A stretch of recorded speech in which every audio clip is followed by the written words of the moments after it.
A lot of Jonathan Edwards' poetry is based on the work that he watched people do or saw people do, or perhaps, who knows, maybe occasionally had to do himself.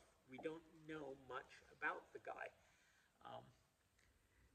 I started this brief series with Meditation 6. Here's Meditation 7, in which he imagines himself as a human being, or the human being in general, as being what he calls a golden still. And by still, he means a still, like a moonshine kind of still, being used by a pharmacist. And he uses it based on Psalm 65:2.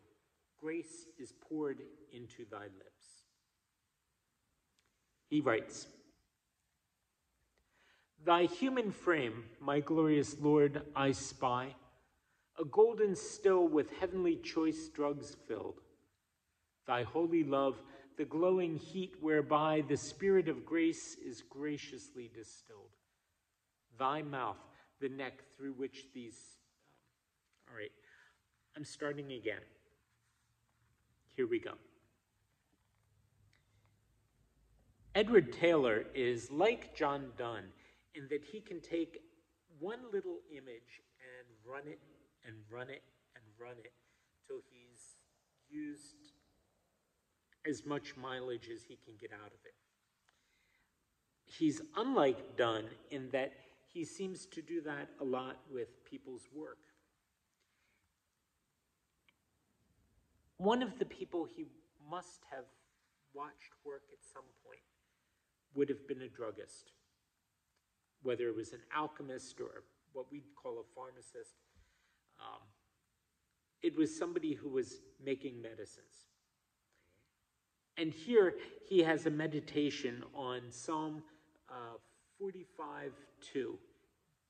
Grace is poured into thy lips, in which he imagines the body of Christ, Jesus' body, being like a still.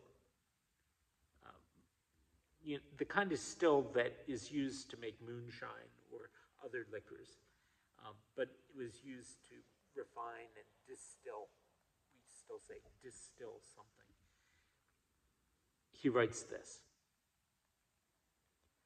Thy human frame, my gracious Lord, I spy, a golden still with heavenly choice drugs filled. Thy holy love, the glowing heat whereby the spirit of grace is graciously distilled. Thy mouth, the neck through which these spirits still, my soul thy vial make, and therewith fill. Thy speech, the liquor in thy vessel stands, well tinged with grace, a blessed tincture. Lo, thy words distilled grace in thy lips poured, and gives grace tincture in them where they go. Thy words in grace's tincture stilled, Lord, may the tincture of thy grace in me convey. That golden mint of words, thy mouth divine, doth tip these words which by my fall were spoiled, and dub with gold dug out of grace's mine, that they thine image might have in them foiled. Grace in thy lips poured out as liquid gold, thy bottle make my soul, Lord, it to hold.